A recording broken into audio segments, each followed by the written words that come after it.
பயணிச்சுட்டு வரீங்க. விடுதலை சிறுத்தைகளான பெரும்பான்மை இடங்கள்ல திமுக கூட்டணியில வெற்றி பெற்றிருக்காங்க. எல்லா கட்சியுமே திமுக உட்பட அனைத்து. ஆனா இந்த அமைச்சரவை கூட்டத்தில் இடம்பெற்றது குறித்து கடுமையான சொல்லாடல்களை திமுகவுடைய மூத்த நிர்வாகிகள் பயன்படுத்துறாங்க. இணையதளத்திலேயே திமுக கடுமையா விடுதலை சிறுத்தைகளை தொடர்ச்சியாக விமர்சிக்கிறாங்க.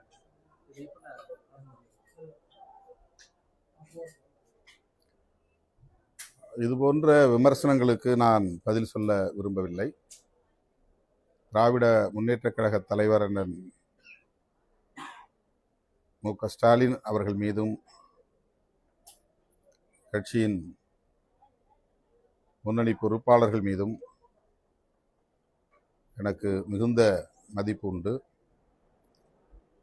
இந்த இயக்கத்தின் மீது அதீதமான பற்றுதல், நம்பிக்கை உண்டு. விடுதலை சிறுத்தைகளும் திராவிட முன்னேற்றக் கழகமும் எந்த அளவுக்கு கொள்கை புரிதலோடு கைகோர்த்து களமாடி இருக்கிறோம் என்பதை நாடு அறியும். இந்த முடிவை நாங்கள் மேற்கொள்வதற்கு தனிப்பட்ட முறையில் தன்னலம் அல்லது பதவி ஆசை என்கிற காரணிகள் முதன்மையானவை அல்ல. தமிழகத்தில் ஏற்பட்டிருக்கிற அரசியல் நெருக்கடிதான் காரணம் என்பதை மேனாள் முதல்வர் அண்ணன் ஸ்டாலின் அவர்கள் நன்கு அறிவார்.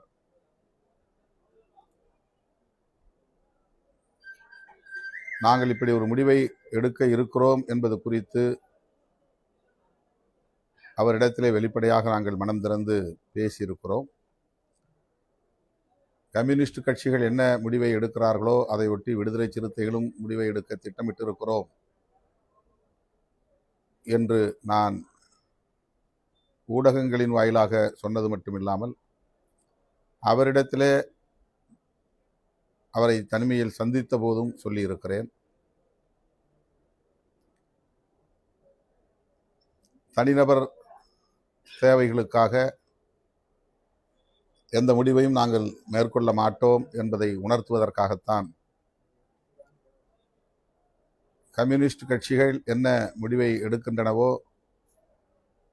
அந்த முடிவை ஒட்டி எங்கள் முடிவும் இருக்கும் என்று கூறினோம். அப்போது அண்ணன் ஸ்டாலின் அவர்களோ, அன்பு இளவல் உதயநிதி ஸ்டாலின் அவர்களோ அதை எதிராக பார்க்கவில்லை. இந்த சூழலுக்கேற்ப நீங்கள் எடுக்கிற முடிவை, என்ன முடிவாக இருந்தாலும் அந்த முடிவை நடைமுறைப்படுத்துங்கள் என்றுதான் கூறினார்கள். ஆகவே அவருடைய கவனத்திற்கு எடுத்து சென்ற பிறகுதான் இந்த முடிவை நோக்கி நாங்கள் நகர்ந்திருக்கிறோம். வெளிப்படையாக தாவேகா தரப்பில் இந்திய யூனியன் முஸ்லீம் லீக்கும் விடுதலை சிறுத்தைகள் கட்சியும் அமைச்சரவையில் இடம்பெற வேண்டும் என்று அழைப்பு விடுக்கப்பட்டது. அதன் பின்னர் இயக்கத் தோழர்கள், குறிப்பாக முன்னணி பொறுப்பாளர்கள் மீண்டும் இது குறித்து கலந்து பேச வேண்டும் என்று விரும்பினார்கள். 8ஆம் தேதி இரவு நடந்த உயர்நிலைக்குழு கூட்டத்தில் பெரும்பான்மையான தோழர்கள் 32 பேரில் ஒரு சிலரை தவிர பெரும்பான்மையான தோழர்கள் ஆதரவு நல்குவது என்று முடிவெடுத்து விட்ட பிறகு அமைச்சரவையில் இடம்பெறுவதுதான் சரியாக இருக்கும் என்ற கருத்தை முன்வைத்தார்கள். ஆனாலும் நான் கட்சியின் தலைவர் என்கிற முறையில் பொதுச் செயலாளர்களோடு மீண்டும் பேசிவிட்டுத்தான் முடிவை எடுப்பேன். அந்த முடிவு என்னவாக இருந்தாலும் நீங்கள் ஏற்றுக்கொள்ள வேண்டும் என்று அந்த இணைய வழி உயர்நிலை குழு கலந்தாய்வு கூட்டத்தில் கூறியிருந்தேன். அதன்படி 9ஆம் தேதி நண்பகல் வேளையில்தான் நாங்கள் 3 பேரும் ஓரிடத்திலே சேர்ந்து பேசுவதற்கான சூழல் உருவானது. அதேபோல வெளியூர்களில் இருந்து சட்டமன்ற உறுப்பினர்களும் நண்பகல் 1 மணிக்கு மேல்தான் வந்து சேர்ந்தார்கள். அந்த கூட்டத்திலும் கூட அமைச்சரவையில் இடம்பெற வேண்டும் என்ற கருத்து மேலோங்கியது என்றாலும் நான் வெளியிலிருந்து ஆதரவு நல்குவது என்பதை வலியுறுத்திய நிலையில் 2 பொதுச் செயலாளர்களும் அதற்கு உடன்பட்டு தான் 9ஆம் தேதி 4:45 மணியளவில் எமது கட்சியின் தலைமையகத்தில் நான் ஊடகவியலாளர்களை சந்தித்த போது ஆட்சி அமைப்பதற்காக மட்டுமே எங்கள் ஆதரவை நல்குகிறோம் என்ற கருத்தை பதிவு செய்தேன். அதன் பிறகு இயக்கத் தோழர்கள் இந்த முடிவை மறுபரிசீலனை செய்ய வேண்டும் என்று தொலைபேசி வாயிலாகவும் வாட்ஸ்அப் மூலமாகவும் கருத்துக்களை பகிர்ந்து கொண்டே இருந்தார்கள். அப்படி ஒரு சூழலில்தான் தவேகா தரப்பில் வெளிப்படையான அழைப்பு வந்தது. அந்த அழைப்பை மறுதலிக்க கூடாது, தவிர்க்கக்கூடாது, அமைச்சரவையில் இடம்பெற வேண்டும் என்ற கருத்து மீண்டும் மேலோங்கியது. ஆகவே கட்சியின் நலன்களை கருத்தில் கொண்டு நானும் அந்த நிலைப்பாட்டுக்கு இணங்கும் சூழல் உருவானது. அப்போது நானே அமைச்சரவையில் இடம்பெற வேண்டும் என்கிற கருத்து மேலோங்கியது. அதற்கு நான் இணங்கவில்லை. கட்சி அமைச்சரவையில் இடம்பெற வேண்டும் என்ற நிலைப்பாட்டை எடுப்பது உறுதிப்படுத்தப்பட்ட நிலையில் தேர்ந்தெடுக்கப்பட்ட சட்டமன்ற உறுப்பினர்களுள் 30 ஆண்டுகளுக்கு மேலாக என்னோடு பயணித்து வருகிற, இயக்க பணிகளில் தீவிரமாக முனைப்பாக பணியாற்றி கொண்டிருக்கிற, கட்சியின் மூத்த பொறுப்பாளராக துணை பொதுச் செயலாளராக பணியாற்றி கொண்டிருக்கிற வன்னியரசு அவர்களை பரிந்துரைப்பதுதான் சரி என்று நான் முடிவு செய்தேன். இயக்கத் தோழர்களின் ஒப்புதலை பெற்றேன். அதன் அடிப்படையில் நாங்கள் இணைந்திருக்கிறோம். இதில் மேற்கொண்டு கருத்து சொல்வதற்கு எதுவும் இல்லை. அமைச்சரவையில் நீங்க பங்கேற்று இருக்கிறதுனால திமுக அவர்கள் இந்த கூட்டணிக்கான நிலைப்பாடு என்னவா கூட்டணி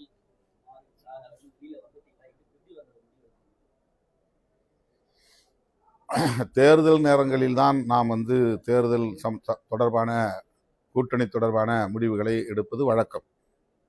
யாரோடு சேர்ந்து பணியாற்றினாலும் களமாடினாலும் தேர்தல் தொடர்பாக தேர்தல் நேரத்தில் தான் முடிவெடுப்போம்.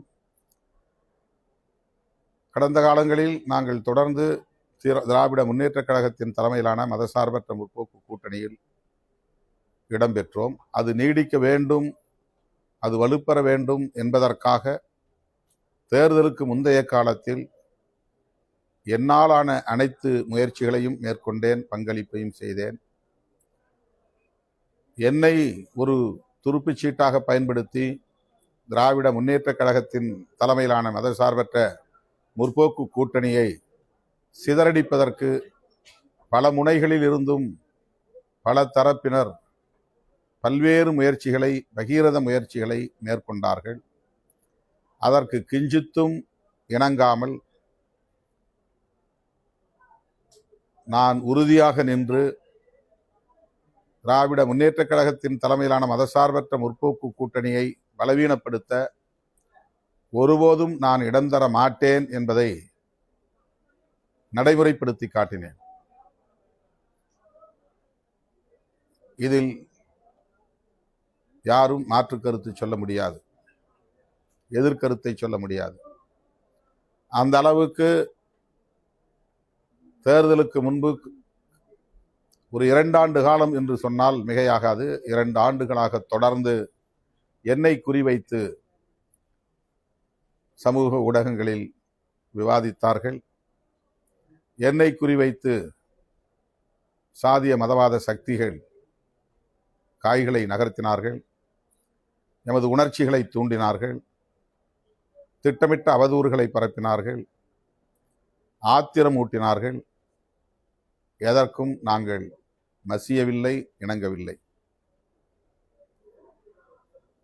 திமுக கூட்டணி வலுவாக இருக்க வேண்டும், மீண்டும் வெற்றி பெற வேண்டும் என்பதற்காக எந்த அளவுக்கு திமுக தலைவருக்கு என்னால் உறுதுணையாக இருக்க முடியுமோ அந்த அளவுக்கு நான் உறுதுணையாக இருந்திருக்கிறேன்.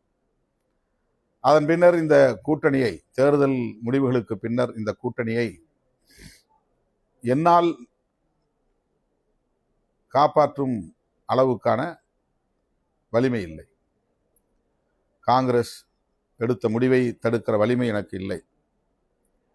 கம்யூனிஸ்ட் கட்சிகள் எடுத்த முடிவை நிறுத்த எனக்கு வலிமை இல்லை. அதேபோல இந்திய யூனியன் முஸ்லீம் லீக் கட்சியின் நிலைப்பாட்டுக்குள் என்னால் தலையீடு செய்ய முடியாது.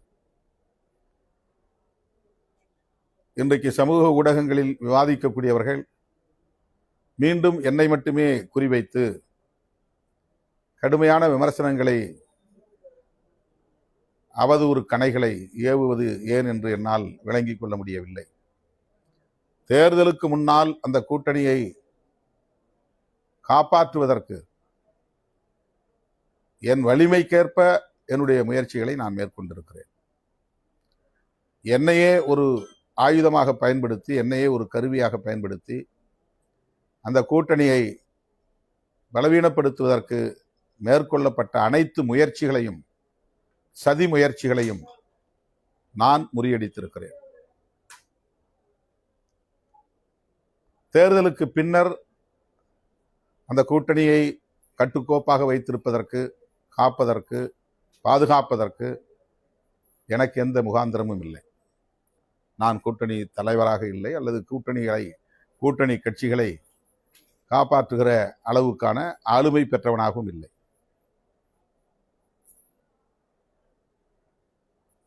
தேர்தல் முடிவுகள் வந்த கையோடு காங்கிரஸ் எடுத்த முடிவு,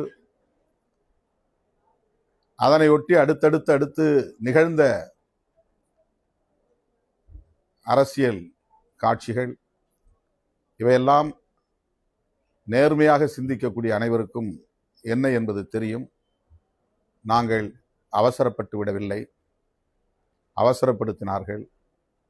நாங்கள் உணர்ச்சி வயப்பட்டு விடவில்லை, உணர்ச்சியை தூண்டினார்கள்.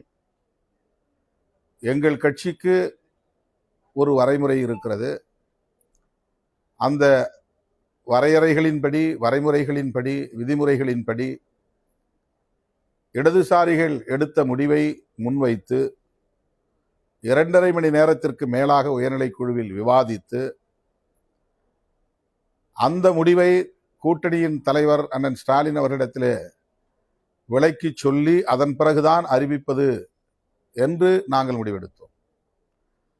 நாங்கள் இன்னொரு கூட்டணியில் இல்லை, அல்லது தாவேகா கூட்டணியில் இல்லை. ஆதரவு நல்குவதாக இருந்தாலும் அல்லது முடியாது என்பதாக இருந்தாலும் அது எங்களுக்கான சுதந்திரம், எங்களுக்கான உரிமை, எங்களுக்கான அதிகாரம் அது. ஆனால் பலரும் வெளியிலிருந்து இவர் ஏன் தாமதப்படுத்துகிறார், தாமதத்திற்கு இதுதான் காரணமா என்றெல்லாம் ஆளாளுக்கு அவரவர் யூகங்களின் அடிப்படையில் மனம் போன போக்கில் எங்களுக்கு எதிரான அவதூறுகளை பரப்பினார்கள். அதேபோல இன்றைக்கும் எங்களுக்கு எதிரான அவதூறுகளை பரப்புகிறார்கள்.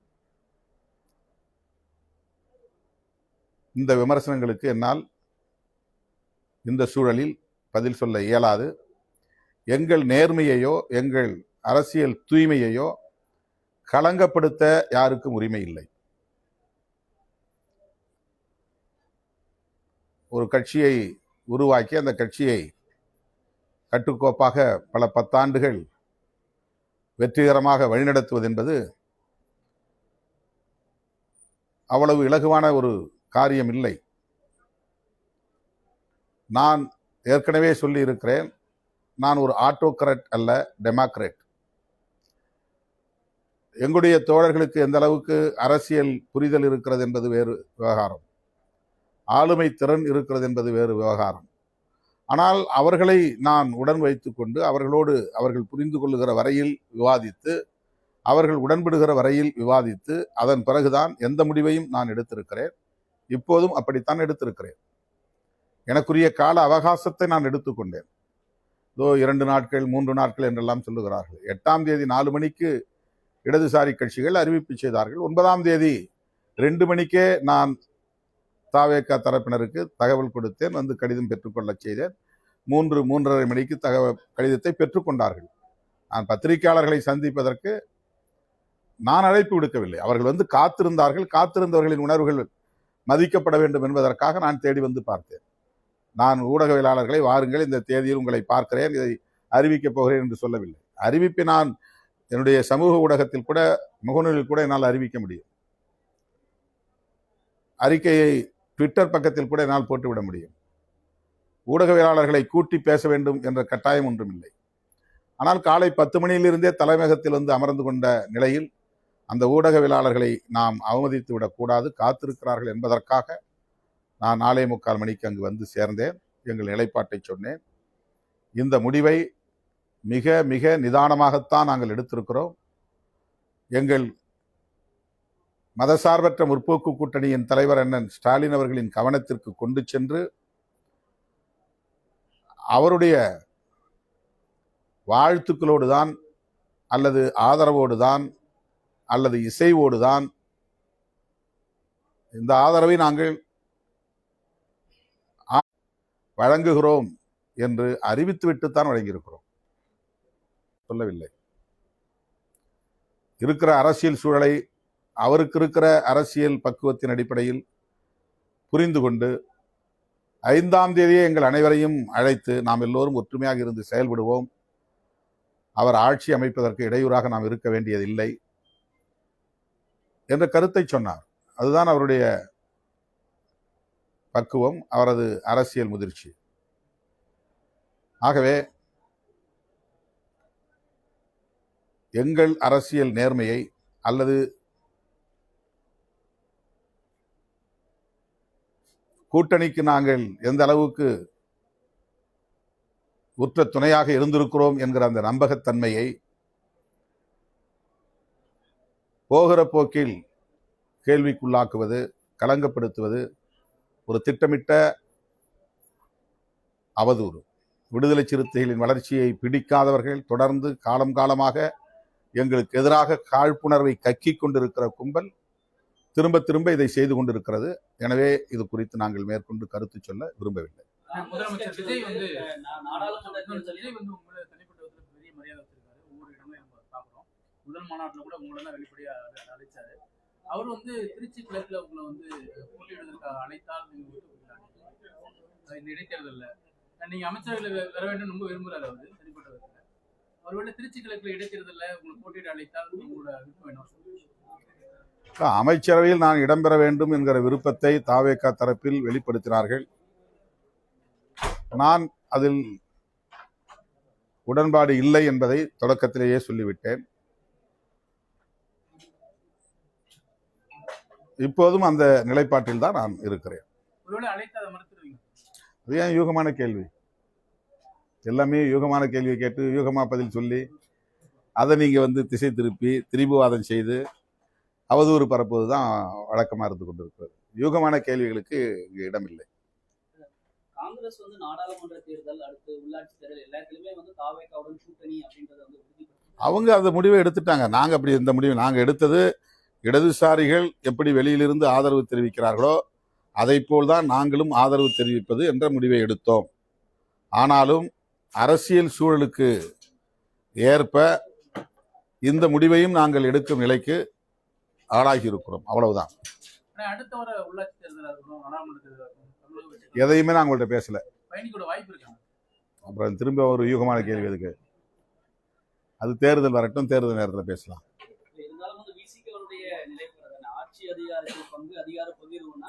அதை சொல்லிதான் எங்க தோழர்கள் மீண்டும் அந்த அமைச்சரவையில் சேரணுங்கிற கருத்தை, அந்த விவாதத்தை மீண்டும் தொடங்கினாங்க.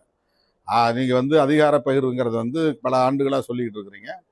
இப்போ ஒரு கோயலிஷன், அதாவது ஒரு கூட்டணி ஆட்சி முறை இங்கே வந்து காலத்தின் கட்டாயம் உருவாகி இருக்கிறது. நான் என்னுடைய தேர்தல் முடிவு வெளியான உடனே என்னுடைய அறிக்கையில் அதான் சொன்னேன். தமிழக மக்கள் கூட்டணி ஆட்சி முறையை இன்றைக்கு விரும்புகிறார்கள் என்பதுதான் இந்த முடிவிலிருந்து தெரிய வருகிறது என்ற கருத்தை நான் பதிவு செய்தேன். எனவே தலைவர் சொன்னதை நடைமுறைப்படுத்துங்கள் என்று எங்கள் இயக்கத்தின் முன்னணி பொறுப்பாளர்கள் அந்த விவாதத்தை மறுபடியும் தொடங்கி, கட்சியின் முடிவுக்கு தலைமை கட்டுப்படுவதும் ஒரு ஜனநாயகத்தின் ஒரு அம்சம்தான். எப்படி தலைவர் எடுக்கிற முடிவை கட்சி கட்டுப்பட்டு நடைமுறைப்படுத்துகிறதோ, அதே போல கட்சியில் உள்ள பெரும்பான்மையான தோழர்கள் எடுக்கிற முடிவுக்கு தலைமை உடன்படுவது என்பதும் ஜனநாயக கூறுகளுள் ஒன்று. ஆக கட்சியில் உள்ள பெரும்பாலானோர் இந்த அமைச்சரவையில் இடம்பெற வேண்டும், அதுவும் கட்சி தலைவராகி நீங்களே இடம்பெற வேண்டும் என்று வலியுறுத்திய போது, தனிப்பட்ட முறையில் என் தொடர்பான முடிவை நான் வலுவாக எடுக்க முடியும். கட்சி தொடர்பான முடிவை மறுதலித்து என் முடிவை திணிப்பது என்பது ஜனநாயகமாக இருக்க முடியாது. ஆகவே கட்சியின் பெரும்பாலான தோழர்கள் அமைச்சரவையில் இடம்பெறுவது என்பது காலத்தின் கட்டாயம். இதுவரையில் தமிழக அரசியல் களத்தில் கூட்டணி ஆட்சி முறை உருவானதில்லை, அது முதல் வாய்ப்பு. இதுவரையில் ஒரு அம்பேத்கர் இயக்கம் அமைச்சரவையில் பங்கேற்பதற்கான ஒரு வாய்ப்பு உருவாகவில்லை, இப்போது உருவாகி இருக்கிறது. இது இரண்டாவது ஒரு மாற்றம்.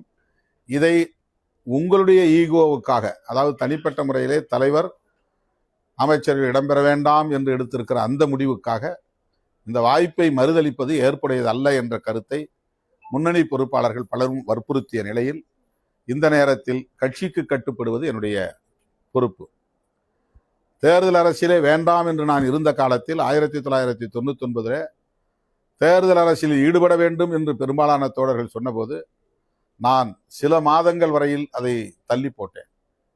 பொறுமையாக உணர்ச்சி வயப்பட்டு முடிவெடுக்க வேண்டாம், நாம் தேர்தல் அரசியலில் ஈடுபட வேண்டாம் என்று 10 ஆண்டு காலம் தேர்தல் அரசியல் வேண்டாம் என்று இருந்த இந்த இயக்கம் 10 ஆண்டுகள் கழித்து தேர்தலில் ஈடுபட வேண்டும் என்ற கருத்தை முன்வைத்த போது உடனடியாக அதை என்னால் ஏற்றுக்கொள்ள முடியாமல் சில மாதங்கள் தள்ளி போட்டு மீண்டும் மீண்டும் பேசித்தான் கட்சி எடுத்த முடிவை நான் ஏற்றுக்கொண்டேன். அதே போல இன்றைக்கும் கட்சியில் உள்ள பெரும்பாலான தோழர்கள் எடுத்த முடிவுதான் கட்சி முடிவு. எனக்கு வெளியிலிருந்து ஆதரவு அளிப்பது என்பதுதான் விருப்பம், அதுதான் என்னுடைய தனிப்பட்ட முடிவு. ஆனால் கட்சி அதை தாண்டி சிந்திக்கிற போது கட்சியின் முடிவுக்கு கட்டுப்பட வேண்டியது கட்சியின் தலைவராக இருந்தாலும் கட்சியின் உறுப்பினர் என்கிற அந்த நிலையிலிருந்து, நானும் ஒரு உறுப்பினர் என்கிற நிலையிலிருந்து அந்த முடிவுக்கு நான் இணங்கி இருக்கிறேன், அவ்வளவுதான். தமிழ்நாடு முழுக்க விடுதலை சிறுத்தைகள் தோழர்கள் பெரிய அளவு கொண்டாடுறாங்க. அந்த அமைச்சரவையில் இடம்பெற்றிருக்கிறது அவங்களோட குரலாக தான் நீங்க அந்த சமூகம் இருக்கீங்க. அதே மாதிரி உள்ளாட்சி தேர்தலையும் கொண்டு வரலாம் அப்படின்னா அவங்களோட உள்ளாட்சி தேர்தல் வரட்டும். திமுக தலைமை ஏதாவது இயக்கங்களுக்கோ போராட்டங்களுக்கோ அழைப்பு விடுக்கிறா, உங்களுடைய பங்களிப்பு